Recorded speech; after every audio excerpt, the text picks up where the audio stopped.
So President Trump's today vowing Chicago will be safe again, and soon, he says. This after a Labor Day weekend that saw 8 people there murdered, 50 more injured by gunfire. Chicago leaders, though, say there's not really any need for federal intervention. As some residents tell Fox, they feel otherwise. Listen.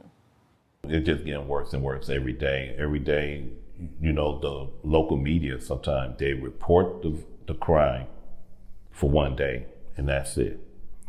So it just gone from bad to worse to disastrous. These kids are carrying guns like around the ages of 8 years old, and they're killing other 8-year-old kids with guns. It's insane to me. I think the biggest piece of the pie has to be more police officers, more protection. That's what the people want.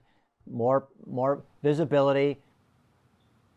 All right, we got Chicago activist P. Ray Easley with us to share her take on the situation right now in Chicago's streets. All right, looking forward to that. But first, let's bring in Ari Fleischer, former White House press secretary, a Fox News contributor, and Meghan Hayes, former director of message planning for the Biden White House.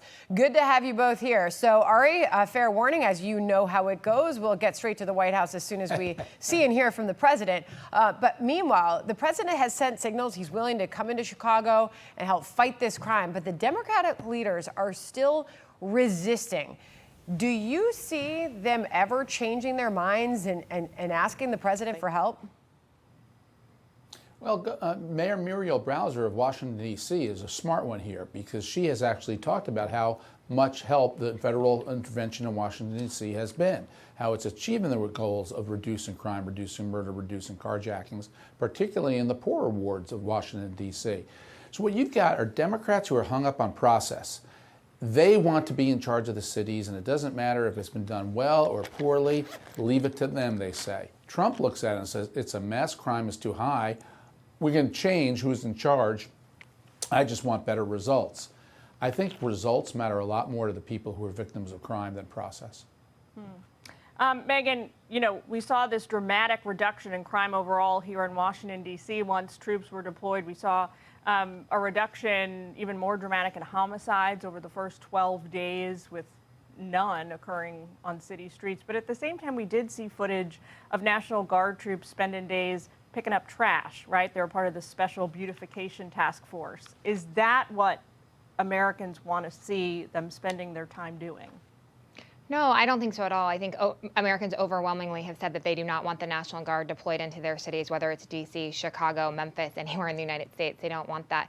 But I do think that there is a way that the government, the federal government and these states' governments can work together, but they need to actually work together. Trump just can't threaten to send them in and without talking to the state's governor and mayors to make this effective. One thing I worry about here in Washington, D.C., where I've lived for over 20 years, is what happens when the National Guard pulls out? What happens when this 30-day period is up? Is crime going to go back up? We still haven't solved the problem. We're still not investing in more policing. We're not investing in more community resources here. So then what happens when this goes away? Then it just becomes all theater, and I think that people want actual results, like Ari was saying, not just theater. All right, we've got brand new sound of the governor of Illinois, Pritzker. Apparently, he's spreading the message that things are great in Chicago, and here is more of that. Listen. Hi everyone, Governor J.B. Pritzker here. I'm here in Little Village, a beautiful part of the city. Was able to just walk down the street and say hello to some of the small business owners and the patrons in those small businesses. Just a lovely day here. No emergency, so Donald Trump understands no emergency in the city of Chicago to send troops in. But I know people are very afraid because ICE officials, ICE officers are planning to come here to Little Village. And I just want people to know that we're doing everything we can in the state and in the city to keep you safe. We'll make sure and protect your rights, but you need to know your rights and make sure that you understand that the ICE officials don't have a right to knock down doors and to take people away, but make sure you stay safe, all right? We're thinking of you and doing everything we can to protect you. Okay, so Ari, I don't get it. I mean, like, we didn't see anything in that video. Turn the camera around. Show us. Talk to residents. Let's hear what they have to say. Because when we put the camera up to residents, they want help. They want to fight this crime in their city. Little Village, it's just west of, like, the downtown area, a little bit south. Okay, similar area to where he asked for federal help during the DNC just over a year ago, right? Yeah, first of all, ICE, by law, does have the ability to knock down doors and take people away if they're here illegally or suspected of being here illegally. So I don't know what the governor is talking about when he tries to inform people like that.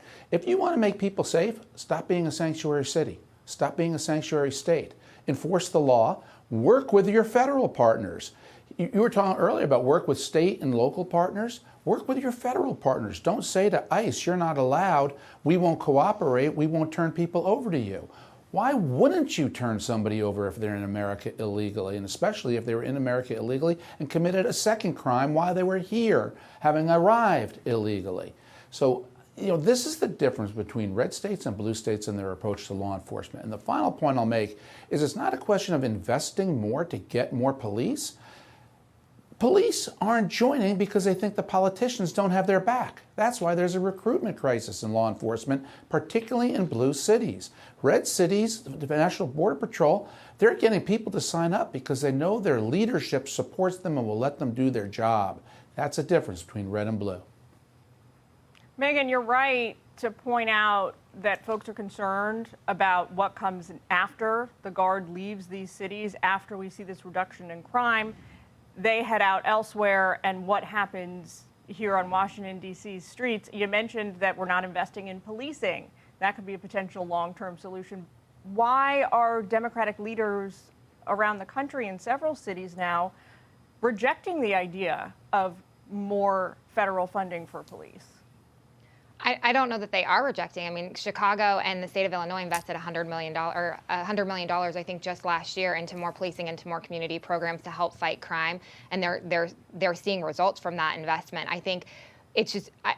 So I don't think they're rejecting any more of the federal funding. In D.C. alone, the federal government, the Congress took away $1 billion for the D.C. budget, and that it greatly impacts the community and what you can pay for here. So I don't necessarily know that communities are rejecting it. I don't think it's coming to them. Well, Mayor Brandon Johnson said something similar last week, that he didn't want any more federal funding, period, even if it was to use for police forces in Chicago.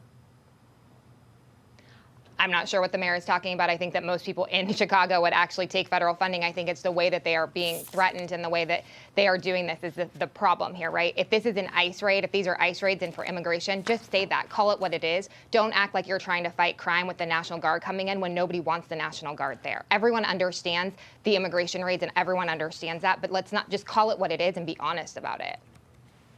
All right. We appreciate both of you joining us. Megan, Ari, thank you so much. Hey, Sean Hannity here. Hey, click here to subscribe to Fox News YouTube page and catch our hottest interviews and most compelling analysis. You will not get it anywhere else.